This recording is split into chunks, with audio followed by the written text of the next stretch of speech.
everyone, and welcome to How to Be a DM. I'm here with one of my most favorite people in the whole world. That's why I have to speak with a really high-pitched voice. Satine Phoenix, a wonderful human being who needs really no introduction, but let's give her one anyway. Professional dungeon master, storytelling coach, love that, and event creator of Satine's Quest, an all-inclusive luxury travel gaming adventures. There is literally nothing that you cannot do. And I know your bio could actually take 25 minutes because you've done so many wonderful things, but Satine, you're here. It is my turn to talk in a very high-pitched voice because I'm so excited to see you. I do want to start, though, by letting everyone know that you inspired me with your books. That's crazy. Yeah. I like to tell you that every single time I see you. And I appreciate that. I really do. I'm not going to lie. But I still, it blows my mind because I remember, our first conversation when we first communicated, and I was like, I was shaky. What? I was nervous. And then you were like, she's such a dork. I was like, we're going to get along great. We're all dorks here. Oh, it's the best. And I remember hugging you. Oh my gosh. We could just reminisce about those good old days. But we're here for business. We're here for business. And really, you are a huge inspiration to so many people. You've done millions of things. You've been on millions of streams as a player, as a dungeon master. You've done GM tips with Geek and Sundry. You are the epitome of dungeon master, and a person who's you do, but you're also so generous with. Thank you. But I will say, having all said that, I have played in a game where you've DM'd. It was at GaryCon a few years ago. And my character failed on an attack roll. Maybe I got a 1. I don't know what happened. And instead of just being like, no, you did not make the attack and move on, you were like, no, you failed at that. And your arrow bounced off a tree and it hits you and you take 7 points of damage. And I was like, what? I'm sorry. What kind of D&D are we playing here? And then I very quickly realized, oh my God, that's awesome. Now I actually want to fail because that's now a part of the story. We did not just move on. And I thought that was so unique. No one's ever done that to me before. Thanks. I don't like it when people get sad. And so I try to make light of the situation and yet also consequences. And so when you push consequences really far, it can actually go beyond pain into fun. And so for you, that is probably one of my favorite house rules is if you roll a 1, you have to roll damage and tell everyone how you hit yourself. Okay. Then I must have rolled a 1 for it because you totally rolled a 1.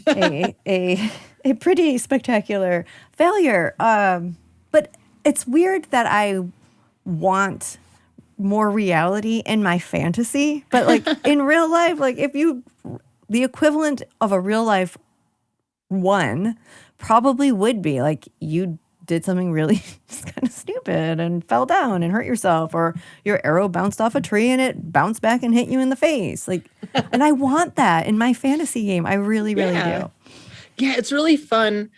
It causes the other players to really pay attention. Your party member got hurt. How can we be more present so that doesn't happen again? I do another one where in a very similar vein of people coming to each other's aid. And this one's more of a at the table, physical table, where if you drop your dice, you get disadvantage. And I've seen other players jump to save their friend's dice from falling on the ground. And it's all this roll for story. It's roll for cooperation, roll for not shaming people for the things that they can't do. Okay, that's amazing. So where did this come from? Why did you start incorporating these things into your games? When people roll low, I notice that they shut down. And my whole thing is open vulnerability. I am the most vulnerable person, and I love it. And I kind of take things that high and low points, and I'll take a low point and I smack that right in the butt and I make it go way up high. And I kind of want to share that with people. So when I show people there's a fun consequence that can happen if you don't make something, it gives everyone else an opportunity to overcome the obstacle. It's the hero's journey, right? So study a lot of hero's journey. It's how to make a really fun and interesting game. So in storytelling, you have to have a lot of lows in order to make the highs really high.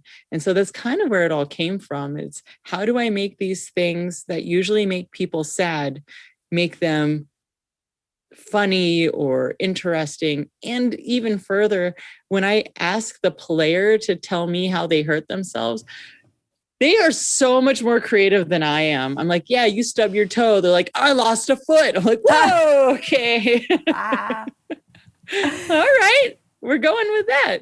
There was one that was really funny. My friend, he's very muscular, very deep voice. This guy's like a man's man. And we played this game and I told him to do that.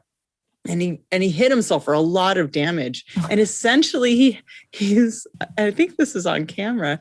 He's like, yeah, the guy's just running towards me with this like spear. And I just walk right into it. But it was like a goblin and he was like 6'5", and he just like pokes me in the balls. And I'm like, whoa, I would never do that to you. And everyone else loved it. And it kind of gave that person an opportunity. It's like he could have hit and succeeded and knocked the guy's head off.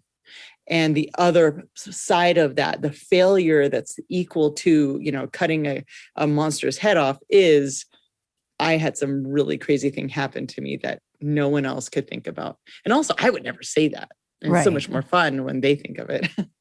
Is it like war wounds or something? Like we just want to like go down in the most spectacular way as a player? Yeah, exactly. It's people want epicness, and you can get epicness from highs and lows. I really like to push that. I see a lot of people run games. I want people to cry. I want them to laugh. I want them to squeal. I want them to, stand in their chair and cower. Like I want all of these cartoonish feelings. And so by allowing your players to hyper succeed and hyper fail, it just gets them into the game. And those are the memories that you take with you, that you talk about online and forums, when you're at family gatherings. I don't know. That's what I talk about during family gatherings. Absolutely. Like, it's oftentimes not even the victories that our party has had that we like to recap. We like to talk about the time like that we were almost overtaken by kobolds and like this because everybody rolled really low and the wizard or was out of spell. Like there's just the comedy of errors. Like those are the kind of stories that I think are really funny. But you are very masterful in how you weave the highs and the lows into your games, and they are very emotional. But as I think for new dungeon masters, it could be a little bit daunting to know how much low do I give them before I have to bring it back up, and how do you balance all of that type of emotions? Well, I am a story coach and dungeon master coach, and I always tell people, you're not going to get it right at first. There's many things that you have to learn to get to that point. And it's about practice and repetition. And, run an adventure and then run it again, run it better. And then run it again, run it better. And then pay attention on how everyone, once you feel confident that you like, oh, I remembered everything. I hit all the beats. I got my monster stats right. I actually remembered if somebody was prone or blinded, and I got this right finally. And then it's time to really pay attention to your players, because you are going to be paying attention to your players when you're running these games. But if you've never dungeon mastered before, sometimes you really need to focus on one thing and then the next and then the next. So to get to the Satine, you have to start. And so you pick up your module and then watch your players. So when I'm around a table, and this is not something that you see on virtual games, it's very hard for me to do this in virtual games. Around a table, I am so open And that makes everyone else at the table open so much that I can feel when someone's sad, and I can feel when somebody is like really happy or erratic or whatever emotions. I'm actually like energetically projecting and bouncing energy off and with other people.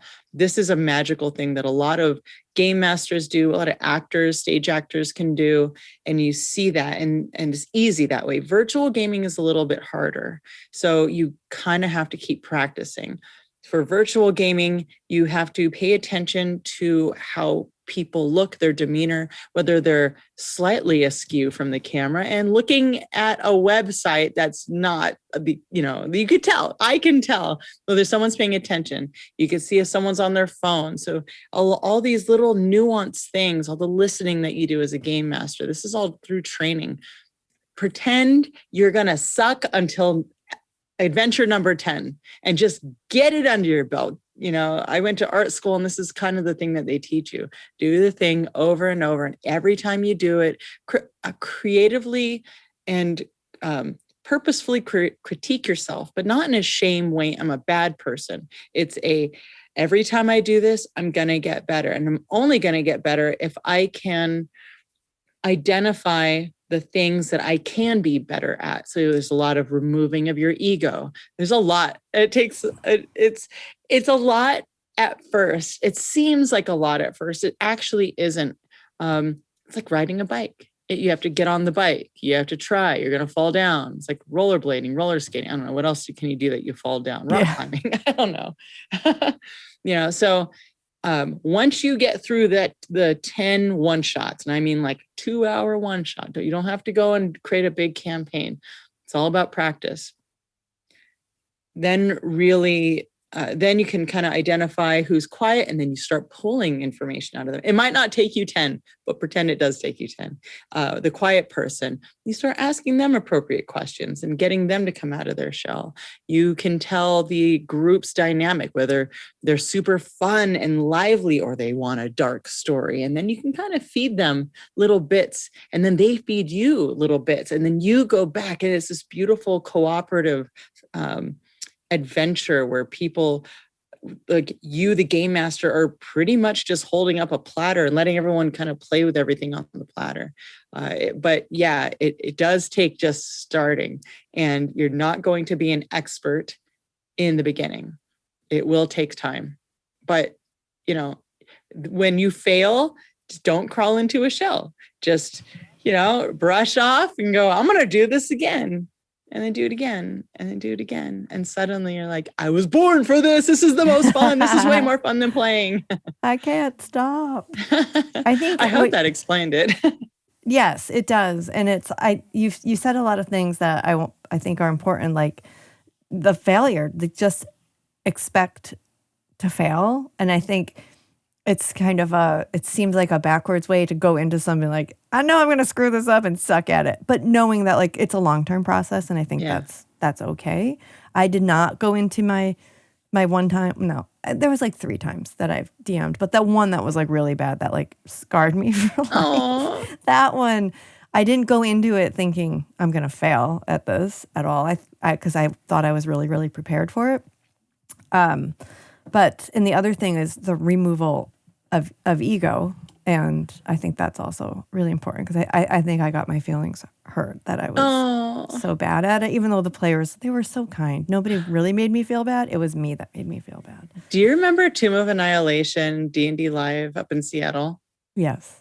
I cried after that game. I was so hard on myself. I think Greg came up to me to give me a big hug, and I just burst into tears. I was like, I was terrible. I can't believe I was so nervous. No, it didn't go right. I freaked out. And yeah, I was like, and then Greg's like, oh gosh, hugs. But, I went back that night and over the next like 4 to 5 days, and I kind of went back through it all. And then I realized that, everyone said I did fine. I am my hardest critic. Yeah. And if I don't learn from what I thought was bad, then I will never get better. So I dissected it. I watched it over and over and over. You watched it? Yeah, I had to learn. Was it as bad as you thought it was? No, Yeah, not that even a seems to be. little bit. Yeah. Yeah. Those are big cameras. Those are really big cameras. Yeah, that is always there's always a little bit of truth in that too when you think you've done something just it was the worst thing ever. If you can bring yourself to go back and watch it or re-listen to it or reread it or whatever that thing is, you often are surprised that it wasn't that bad in the moment that it was happening. But, yeah, because it's all about your head, where you are Yeah. in your head. I was nervous because it was a massive show. That was like, it was like what, 22,000 people watching it. And yeah. all I could do was sweat. Well, I remember you being wonderful. So Thank you. we all, you know, but it all goes to like, you know, it's okay if you're not prepared. It's okay if you don't remember your stuff. Cause I didn't know that at that point. I was like, I am not Chris Perkins or Jeremy Crawford. you're not literally writing those rules. writing those rules. And it's got to be okay that I'm going to fail. So I think right before that, I got in a car accident. So like 2 years before I got in a car accident, I've been dungeon mastering for like 6 years before, did Meltdown Comics. But I got in this car accident and I couldn't think and I couldn't remember anything. 6 months I had to rehabilitate my brain. And then it took about 2 years after that to like really come to, you know, back all the way up. And I'm taking nootropics and I'm doing all this stuff. But I really wanted to game master. I could barely play. I could barely get in front of the camera. This is like right before GM tips. So this is like, yeah, it's like right before that. And there was a moment where I'm gaming at the game store. And I was like, look, I really want to do this. I have brain damage. I need help. I need someone to add because at that point I couldn't even add or subtract. Oh, like wow. 9 + 1 was 91. Like that's just my brain just kept hitting this wall. But when I was vulnerable to them and said, I need help doing this, I need help doing this, but I think I have everything else. Of course, I got my Dungeon Master screen, so that really helps. Yeah. And they're like, we just want to play, so let's just do it. I'll keep track of initiative. I'll keep track of points, and I'll add up numbers. And it became a thing where I could relax, and all that fear that I had kind of went out the window. And I just had a really fun time with my friends, you know, and there's something really beautiful about that vulnerability. And I will keep saying vulnerability. Yeah. The more positive energy you put out there, the more childlikeness that you have, and you can just sit on the table and like, all right, I don't know what you've been up to for the last, you know, day, but we're here for 3 hours. This is my free time. This is your free time. Let's just go all in and really open up with one another. And then by practicing that opening and saying, you know, I am portraying a goofy character that's going to fall on their face and break their teeth. Now, other people at the table can say, oh, that's okay for them to do that. They don't actually look bad when they're doing it.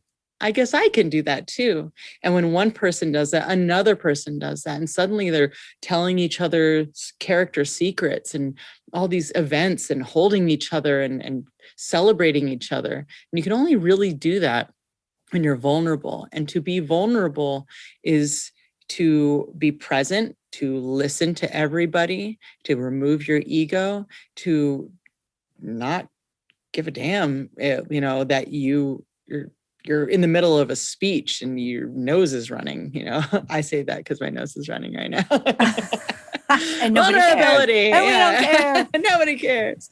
You know, it's like people are so afraid of looking stupid, but there is no looking stupid. Yeah, that is hugely important. I know, especially with new players, especially with adults, because it's, you know, a kid can just be like, okay, I'm a spider. I get this. I can do that. But an adult, and when you say role playing to an adult, they're like, you know, there's a lot of different connotations that'll pop into their mind. Or I would never. I wouldn't do that. Like, I'm not in therapy, or I'm not going to use a voice. Do you need me to wear a costume? There is that fear of vulnerability. There is that fear of looking silly, screwing up a rule or something. I see it happen all the time. Like, why? That's often even a barrier for some people as to why they say, like, I don't want to play D&D. I don't want to have to, act silly. Well, And it's a trigger, right? So I notice a lot of adults get triggered very easily. And I'm not saying that as a shame thing. This is a thing. I get triggered very easily for a whole lot of things outside of D&D. But vulnerability is hard for people because growing up, they were shamed by their parents. They were shamed by their siblings, cousins, family members, bullies at school, peers at work. There's a lot of shaming that goes on outside, and it causes these walls around people. And it's really hard to break down those walls the older you get. It is. That's a fact. Yeah. And once you get past breaking through some walls, and you're like, okay, I'm going to sit at a table. But then you still have other walls up, right? Because you have to protect yourself. But people don't know how to exercise their walls. Satine, Phoenix, has a lot of walls. At the game table, I have very few walls. The moment I step away from my game table, I have my adult boundaries. Well, actually, at the table, I have other boundaries. I have very game table boundaries. But when I step away, I have another set of boundaries that I put up so that I can function every day.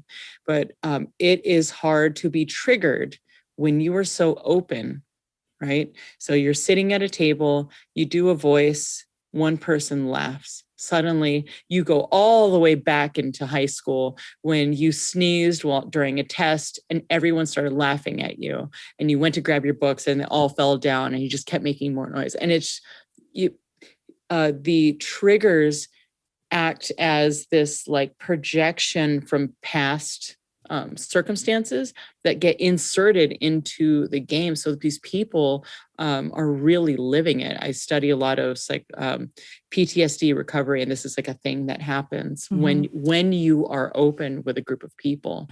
So that vulnerability, that those triggers, they become visceral and real. And so it's important. What I try to teach people is, everybody sitting at the table has an entire history of experiences and triggers and traumas. But for these 2, 3, 4, 6 hours, we are here together. And when somebody gets triggered, I try to coach everybody else to kind of hold a space for that person. And if I notice that somebody's triggered at my table, I kind of, and they don't give me a yellow or a red, because I use the red, yellow, green X card system. If they don't give that to me, I kind of pull away from them, let them kind of sit in their thing, and I move the attention over to another group of people. And then I'll test that person and kind of bring them back out of it. It is dungeon mastering for beginners. It's hard just doing dungeon mastering. And as you get more experience, you realize how amazing it is to create a safe place for people to be able to go back into their childhood and feel safe. And that is what we do. And that's why I'm so freaking optimistic all the time and positive, because it's all I want to do is to get people to overcome their traumas and be able to be these characters and overcome the obstacles that give them the courage to be able to go to therapy and deal with their traumas that they weren't able to do before, because they're so used to being in this like closed wall that has protected them for so long. Yeah. And I think you're exactly right. We hear that a lot from people that say playing D&D has helped them address these things that either they knew needed to be addressed or some things that they didn't even realize about themselves. And that's all been discovered through play. But in order to get to that space, you need to feel safe with your group and with your dungeon master. And I mean, even if you're sitting here listening and you're like, dude, I just want to play. I just want my players to have fun. That's cool too. But you still have to set that tone either explicitly with like words, or as the dungeon master, you show, not necessarily tell. So you still have to like you're saying, you have to be vulnerable as the dungeon master, because you can feel it. Yeah. You can feel it when a dungeon master is closed off, because they're like, this is my story. And you're like, no, it's not. Yeah, it's all I don't want to screw up your story, so I'm not really going to veer off this path. I'm not going to try anything. But but if you don't try anything, you don't level up, like you got to try. You got to do the thing. Did like that thing, like in that game when you made me roll for damage. But you literally gave me, and I think everyone else at the table had already played with you before, but you gave me the permission to fail. And that is such an important thing for a player to just to just like own, let's like feel it, own it, look forward to it even in a way, because it's now part of the story. Your character has left a mark on literally on themselves, but like on the story as well. And it's just, I think it was a super cool way to keep me invested, and also just, whew, I mean, I feel like I just sighed at the table at that moment, because I was playing with new to me people. Maybe Chris Lindsay was one of the players, but everyone else, and that always makes me a little nervous too. Like, I don't know these people, but then what happened next? After you relaxed, you opened up and were more courageous. Oh, absolutely. Yeah. And I just stopped worrying about like, I don't care what people. It's always like for me, like, what do they think of me? Am I a bad role player? Is this a dumb voice? Should I be using a voice? Do they think my character's stupid? Like, really, like that's what you think? A lot of times, yes. Oh, I didn't know that. Yeah, but I felt very much like, okay, I just rolled a 1 and I don't care anymore. It was freeing. It was the great. Power of failure. Right? Yeah, it is. It is like just like you can't win D&D just because you kill everything and you succeed doesn't mean you won D&D. It actually means you probably have missed out on some things that you would have found out about if you had failed. So as a game master, I will set things up. If they fail this mission, this is the consequence. So you get something, whether you win or you fail. It's just, what is that something? And, people are very used to, oh gosh, I failed. I'm going to get kicked out of the group and go home. No, that's not how D&D works. Right. No. There's just something else for you to fight, or, someone else for you to save. Yeah. Yeah. And now you also have another part of the story that maybe you would not have discovered if you had succeeded. So, oh man, as a game master, are you kidding me? Yeah. If you have players fail, my husband and I, we play couples D&D together. I mean, this man, strong, beautiful, cannot roll for the life of him. He rolls so bad. And so when he fails, it's like, it's just food for my creativity. Like, oh yeah, you have this big stick. I got this thing. I'm going to get all these villagers and we're going to have a thing. And he can talk. He's a paladin, right? So of course he can charm the pants off. Well, he doesn't charm the pants off of anything, but he does charm people very well. And then he makes this big plot and he makes all these plans and then he executes and then it fails. And I'm like, oh, thank goodness. Because how boring would it be if he did this whole plan thing and it succeeded? Yeah. I mean, just as just looking at characters in books and movies, and we don't want them to succeed all the time. Like when that happens, it takes you out of the story. And like, now I don't believe you. You've got to have those failures, and you just have to handle it. Yeah. So you've got your building an encounter. You got the best case scenario and your worst case scenario. That's how I like to build it. Best case, worst case. And worst case scenario will lead to X, Y, and Z. Best case scenario will lead to A, B, and C. And so when I design it to allow players to fail. Because when they fail, it gives them another opportunity to succeed. So, and here's a secret. Oh, yes. Sometimes I program in failure. What? Oh, yes. Yeah. If you do something that there's no chance. Oh, yeah. They're not going to win. Yeah. There's no way. They will fail this. But they don't know that. I hope they're not listening. But they don't know what that is, right? And so, but I've already designed the story, the overarching story, and it's how they interact and relate to the story. But if they're winning and no failure, I'm going to put in a failure. So that now they have to face reality and have to kind of overcome that. It's a weird thing to say out loud, but it's definitely real. Absolutely. Yes. They have to. This is kind of like our interview on this episode of Dragon Talk is with Jamie Nash, who's a screenwriter and has a number of tips on the comparison of writing a screenplay or writing for TV and writing a campaign. Like being a dungeon master all his life has really taught him how to hone those skills. And exactly what you're saying. Like you got to have the feeling, you got to hit them in the feels, and you got to have the low, low, low, and bring it back up. So that's so funny because my campaigns are all scripted. Like, really? Because I do, I'm a comic book artist, so I use screenplays for my comics. Oh my God. Yeah. And so I use that in my games, and I time everything out too. So at 7:00, this happens, 7:15, this happens. No way. 7:45. The world around the players is alive, and you have to make them feel like it's alive. They can go about and make all these choices, but the world around them, if they go left, there's still something over to the right, and that thing over to the right is going to do something. And eventually that's going to get back to the players. So that was my critical failure. Was I always use the example of I knew what was to the right and my players went left, and I didn't know what was left. And instead of just moving what was right to the left. Yeah, that's all you have to do. I was like, I don't know what's there. This game's over. It's over. Oh no, you got stumped. Yes. Like immediately. And I could never regain my composure. Like I could have just been like, well, that door's locked. Go to this door. Like That's true. The other thing you can do is go, 5-minute break. Oh yeah. Like I know we just started, but we need a break.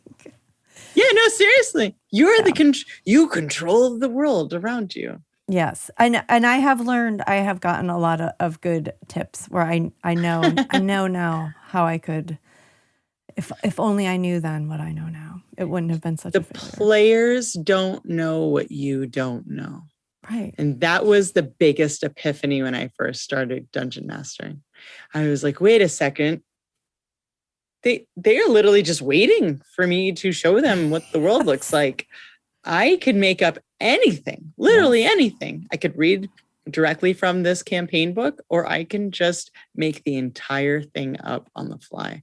And as long as I'm listening to them and hearing really paying attention to the choices that they're making, I can maneuver around and create a story based off of just what they're wearing and where they are and what if they go left or right. Yeah. Because you're a pro. Only because I failed a lot. See? All right. So embrace failure as a dungeon master. And as dungeon masters, please teach your players to embrace their failures as well. Have fun with it. And that will help them become vulnerable. And that will just make the games better and a better experience for everyone. If you can get players to choose to fail a roll, let's see. How would I do this? My players actually do that. They love failing to the point of in Avernus, I make them roll a percentile if they want to use magic. I love it. They have to roll between 1 and 30 and 70 and 100 if they want to actually cast something. If they don't, then the magic backfires. Good berries now a poison berry. I've had things implode, and like polymorph does not go well if backfire. When allowing them to say, you know what, I have such a fun idea. I don't want to roll for this. I choose to fail. And so if you can reward your player to choose to fail. Now there's a crit fail, and then there's regular I don't want to succeed on this. But you have to reward them. Like, you made that wild decision. You get triple advantage on your next roll. That's wow. Yeah. Nice. Triple advantage. Yeah. I like it. Yeah. It's fun that way. Yeah. Failure is fun with Satine. So this is amazing as usual. And I feel like I could talk to you forever.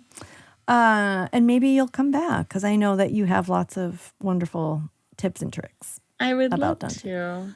In the meantime, where can people find you and all of the amazing things that you've probably got cooking going on right now? Woo! I got a lot cooking. I know you do. So Satine Phoenix everywhere at Satine Phoenix, satinephoenix.com. I'm a story coach at patreon.com/Satine Phoenix. My husband and I and his team created Sirens Battle of the Bards 5e campaign and setting. You can get that at thebardbook.com because bards. And Yeah, and now we're doing events. I travel the world in luxury, and you can come with me for Satine's Quest, luxury travel gaming adventures. We basically take D&D, we play it on the table, we take it out into the world and do gamified excursions. We have masquerades. It's all inclusive, and it's the 7 days on a cruise, and then another one is in a mansion, Wentworth Mansion in South Carolina, like top 8 hotel in America. Yeah, I like gaming and luxury, and you're all coming with me. Oh my God, this is amazing. Thanks. I love your brain. I do.